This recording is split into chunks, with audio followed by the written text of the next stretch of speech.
My wife admitted to having a drunken one-night stand last week. She admitted she was only slightly tipsy, and I think she did it intentionally. It has turned me into a robot.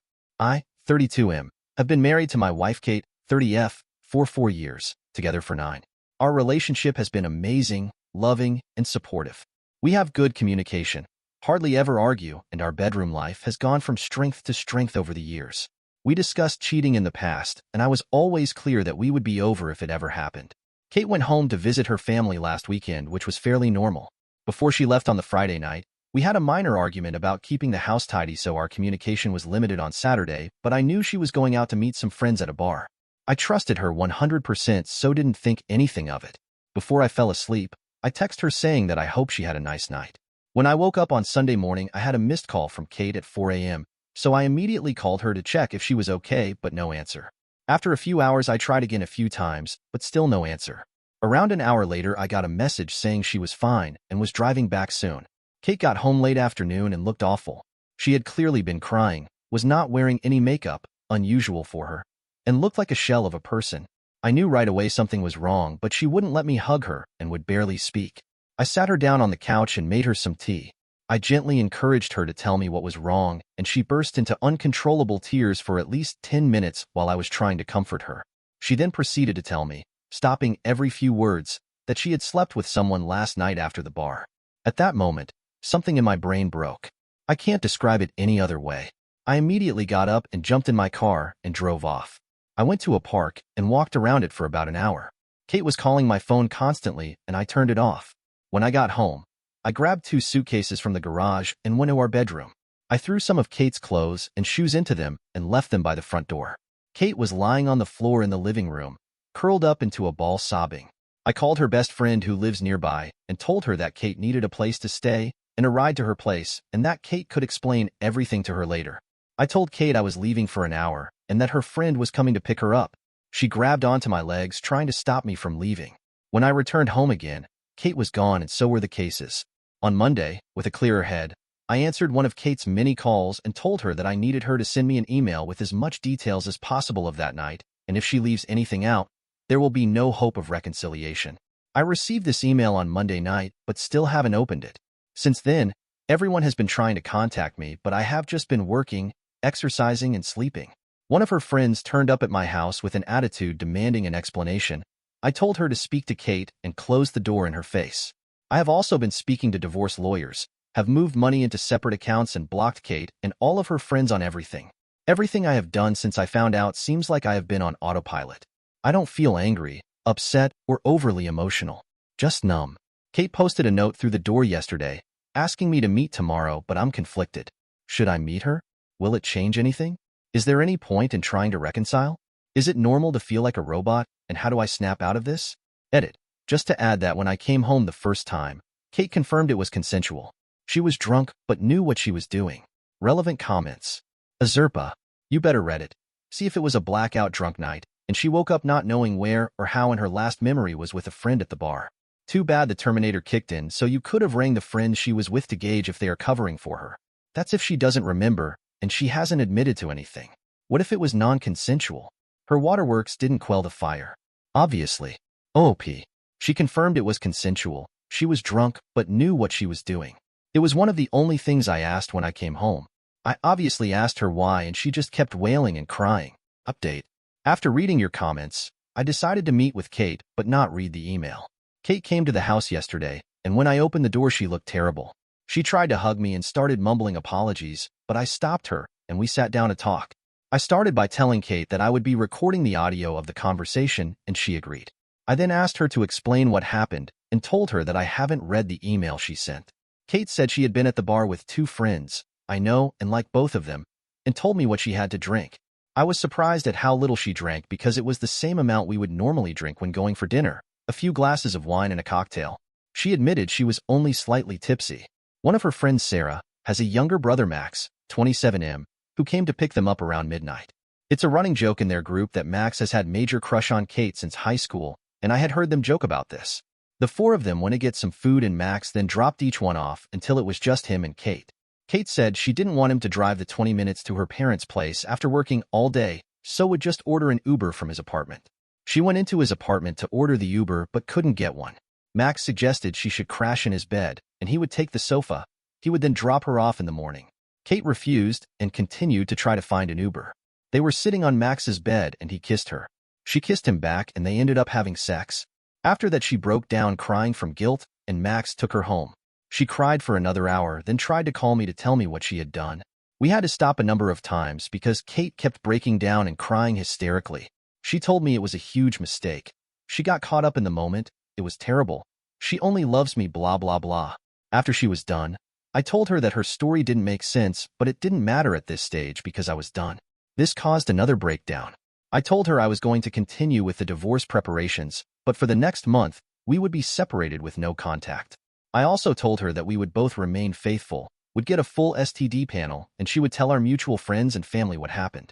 If she sticks to these conditions, I would be willing to meet again to see if there was any way forward other than divorce. She enthusiastically agreed to this, but made it clear that she did not expect me to stay faithful to her. I know many of you will criticize this decision, but I need to be sure that divorce is the right option after I have had time to process everything that has happened. I am still 99% sure that is where we are heading, but I need to be 100% certain.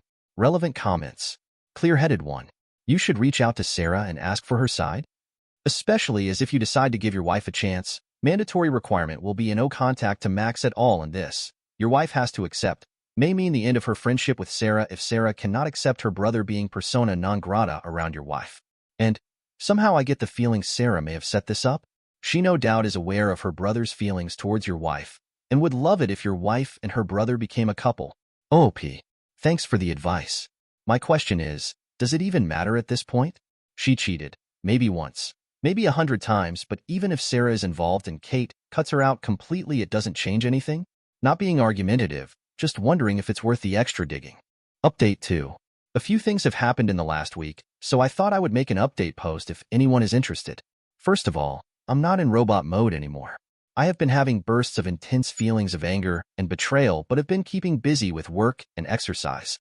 My friends have also been great since they found out, and have been dragging me out of the house to hang out. I decided to read the email and wish I hadn't. The story Kate told in the email was mostly the same, but there was no mention of going into Max's apartment to order an Uber. There were also pretty explicit details of what they did, for how long, and that they had apparently used a condom. I will never be able to forget this description. Many people who were originally criticizing me for kicking Kate out of the house have now apologized, but they can keep it. Kate's parents reached out to apologize, and I spoke to them because we had a good relationship before all of this. They begged me to try to work it out, but said they understood if I decided to get divorced. I didn't commit to either option. Kate's other friend, that was there that night, contacted me to tell me her side of the story. It mostly matched up, bar food home. She said Kate could stay over at her house, but she refused, saying she was driving home early the next morning. Max apparently insisted that he would take Kate home. The version of the story that she told didn't mention Kate trying to get an Uber, only that Max invited her in and she accepted. I asked her if she had ever suspected anything before, and she told me that about a year ago. She went to meet Kate for coffee but found Max sitting with her when she arrived. Apparently Kate looked guilty, but when asked about it, she said they just met by chance. Sarah, Max's sister, also reached out to me, and I spoke to her too. She was angry with both Max and Kate and told me a similar story. Apparently her whole family are angry with Max, and she had not spoken to Kate since she found out. She apologized on behalf of her idiot brother and said she had warned him to stay away from Kate since high school.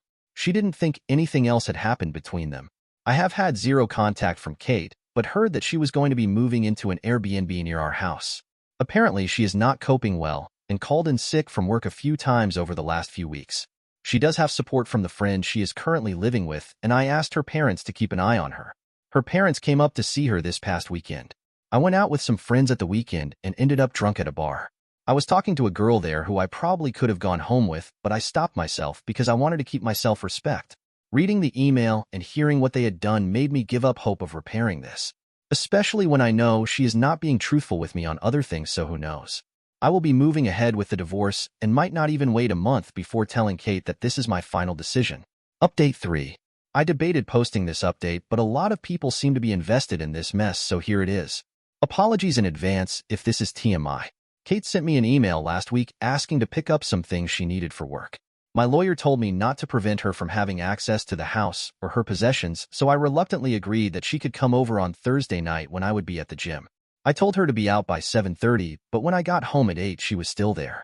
When I walked in, she had left a few work-related items next to the stairs, and she was chopping vegetables for dinner.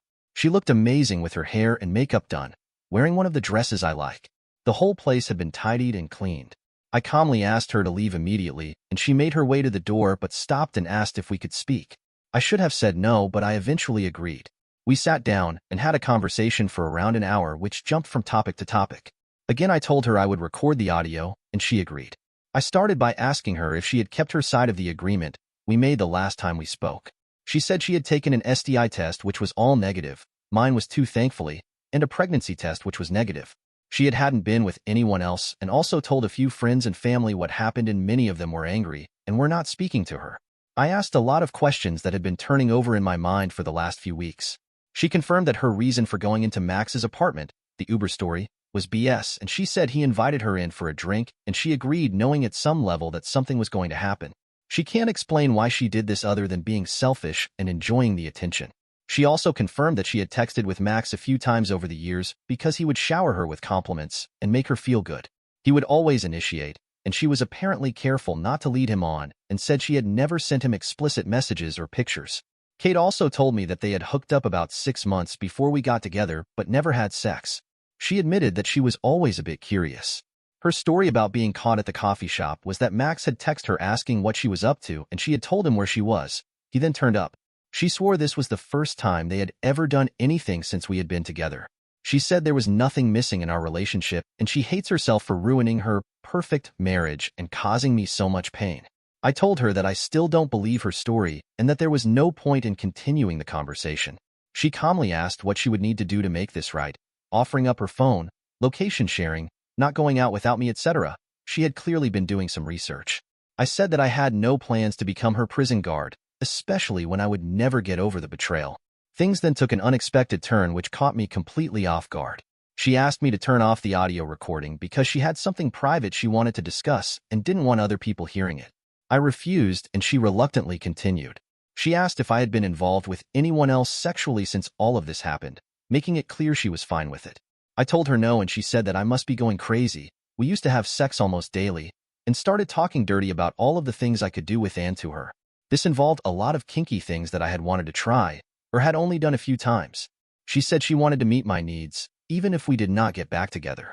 She said we could have as many threesomes as I wanted from now on, or we could be open on my side only, and she would even find partners for us/me. She was trying very hard to turn me on, and I stayed silent until she asked who I wanted to have a threesome with. For some reason, I mentioned the name of her coworker who is 5 years younger than Kate and a total knockout. This surprised her, but she was in too deep and asked me what I wanted to do with her. I went into detail about a pretty hardcore scenario, and Kate was encouraging me until I said that she would just be watching. This again caught her off guard, but she went along with it. Later on, I realized that I only said all of this as a petty attempt to hurt Kate, which I don't feel good about. She was obviously convinced that her plan was working, so she pulled up her dress and got into my favorite position on the couch, begging me to have sex with her. I'll admit that for a few seconds my body reacted even though my head was not in the game. Everything suddenly came into focus, and the content of her email came flooding into my head. I can't explain why, but I started to laugh. Not just a chuckle, but a full-on belly laugh. She looked hurt and moved away, then started to cry. I told her it was time for her to go, and she left quickly, probably due to the embarrassment. I also said she needed to hurry up and get a lawyer because we are getting divorced. The post-nut clarity after she left confirmed that I had dodged a bullet. I have a meeting with my lawyer later this week and want to move forward with the divorce as quickly as possible.